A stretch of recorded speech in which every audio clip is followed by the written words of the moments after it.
বিজয় দিবসের অনুভূতি প্রকাশ করে ফেসবুকে দীর্ঘ এক স্ট্যাটাস দিয়েছেন বাংলাদেশের জনপ্রিয় ইসলামী আলোচক মাওলানা মিজানুর রহমান আজহারী। নিজের ফেসবুক থেকে এ পোস্ট দেন তিনি।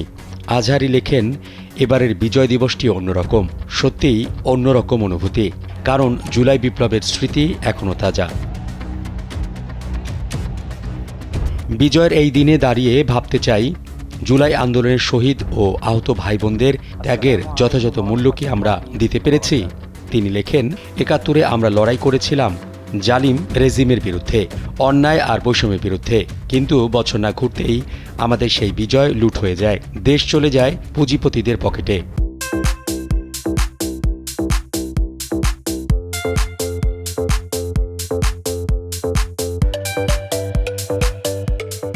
কালচারাল এলিটদের দখলে, যার ফলাফল ৭৪-এর ভয়াবহ দুর্ভিক্ষ, যার ফলাফল নিজ দেশে থেকেও আমরা কোণঠাসা। এলিটরা বিগত ৫০ বছরে মুক্তিযুদ্ধের ইতিহাসকে নিজেদের খায়েশ মতো ফ্রেমিং করেছে। মুক্তিযুদ্ধে যেখানে অংশই নিয়েছে এদেশের আপামর মুসলিম জনতা, সেখানে মুসলিমদেরকে বানিয়েছে মুক্তিযুদ্ধের প্রতিপক্ষ, দাড়ি টুপিকে বানিয়েছে রাজাকারের প্রতীক। কালচারাল এলিটদের এই তীব্র মেরুকরণের ফলাফল আজকের বৈষম্য আর ফ্যাসিজম। মাওলানা মিজানুর রহমান আরও লেখেন, জুলাই বিপ্লবে ছাত্র জনতার প্রতীক ছিল মুসলিম ভ্রাতৃত্ববোধ। তাদের হৃদয়ে ছিল শহীদি আকাঙ্ক্ষা।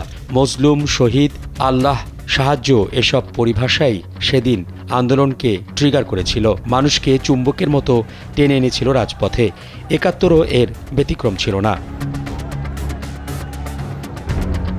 বিজয়ের এই দিনটা উদযাপনের, একইভাবে ভবিষ্যৎ কর্মপদ্ধতি নির্ধারণ করবার। আমরা এমন একটা বাংলাদেশ গড়তে চাই যেখানে কোনো বৈষম্য থাকবে না, এমন একটা বাংলাদেশ যেখানে কারো ধর্মীয় মূল্যবোধকে দমন করতে কোনো জঙ্গি নাটক সাজানো হবে না, এমন এক বাংলাদেশ যেখানে রাজনৈতিক সুবিধা হাসিলের উদ্দেশ্যে সংখ্যালঘুদের ওপর হামলার ছক আঁকা হবে না, যেখানে নিশ্চিত হবে সকল বিশ্বাসের স্বাধীনতা, বাক স্বাধীনতা ও গণমাধ্যমের স্বাধীনতা। আগামীর বাংলাদেশ হবে জনতার বাংলাদেশ। মোহাম্মদ শাহাবুদ্দিন মাহতাব, কালবেলা।